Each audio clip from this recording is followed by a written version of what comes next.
കോട്ടയം തിരുനക്കര മഹാദേവ ക്ഷേത്രത്തിലെ അത്താഴക്കഞ്ഞിയുടെ പേരിൽ ക്രമക്കേട്. ഭക്തർക്ക് രാത്രി ഭക്ഷണം നൽകിയ വകയിൽ 2.27 ലക്ഷം രൂപ ദേവസ്വം അധികൃതർ തട്ടിയെടുത്തു. 250 പേർക്ക് 65 ദിവസം കഞ്ഞി നൽകിയെന്ന പേരിലാണ് പണം തട്ടിയത്. 2019 നവംബർ 17 മുതൽ 2020 ജനുവരി വരെയാണ് തട്ടിപ്പ് നടത്തിയത്. വിവരങ്ങളുമായി വീണ്ടും പ്രജിത് മോഹൻ ചേരുന്നുണ്ട്. പ്രജിത്, അത്താഴക്കഞ്ഞിയിലും കൈയിട്ട് വാരൽ, എങ്ങനെയാണ് ഈ ക്രമക്കേട് പുറം ലോകം അറിയുന്നത്? പ്രജിത്.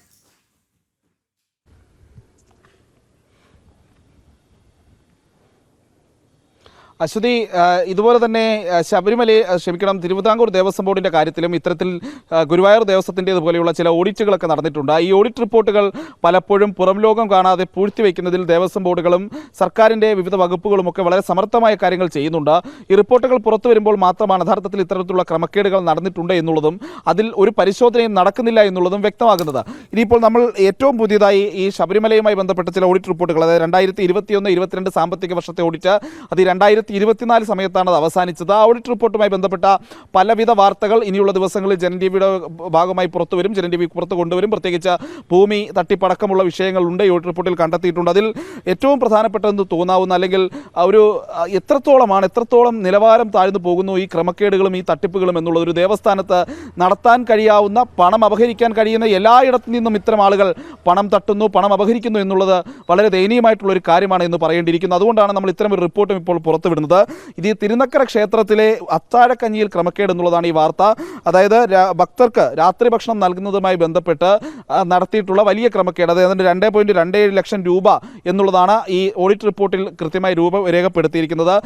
250 പേർക്ക് 65 ദിവസം കഞ്ഞി നൽകിയെന്നുള്ള എഴുതി ചേർത്താണ്, ഈ വൗച്ചർ വെച്ചിട്ടാണ് ഈ തട്ടിപ്പ് നടത്തിയിരിക്കുന്നത് എന്നുള്ളതാണ് കണ്ടെത്തൽ.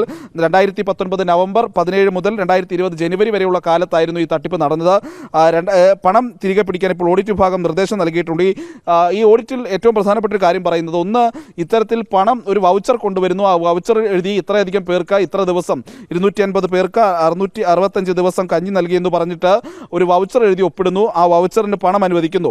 അതുകൊണ്ട് 2,26,687 രൂപയാണ് വൗച്ചർ നമ്പർ 334 പ്രകാരം ഇത്തരത്തിൽ അനുവദിക്കുന്നത്.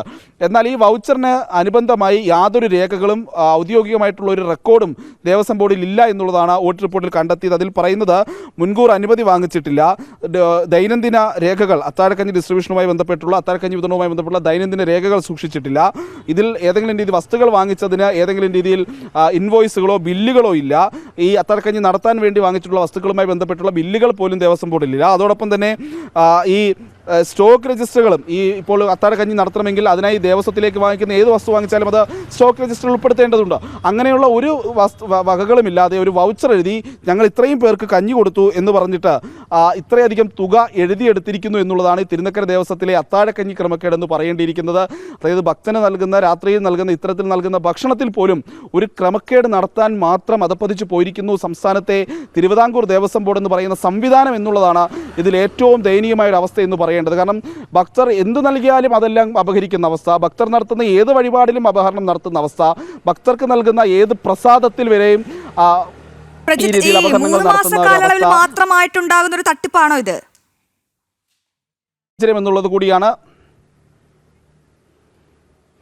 അശ്വതി, നിലവിൽ ഈ വിഷയവുമായി ബന്ധപ്പെട്ട് നമുക്ക് ഈ ഔദ്യോഗികമായി ഇത്തരം വിഷയങ്ങൾ ഉണ്ടാകുന്ന സമയത്ത് ഏതെങ്കിലും പരാതികളോ പരിശോധനകളോ വന്നാൽ അതിൻ്റെ എല്ലാം രേഖകൾ മുക്കുന്നതാണ് പതിവ് ദേവസ്വം ബോർഡിൻ്റെ ഒരു ശീലം എന്നുള്ളത്. പക്ഷേ ഈ ഓഡിറ്റ് രേഖകൾ നമുക്ക് ഇപ്പോഴാണ് ലഭ്യമാകുന്നത്.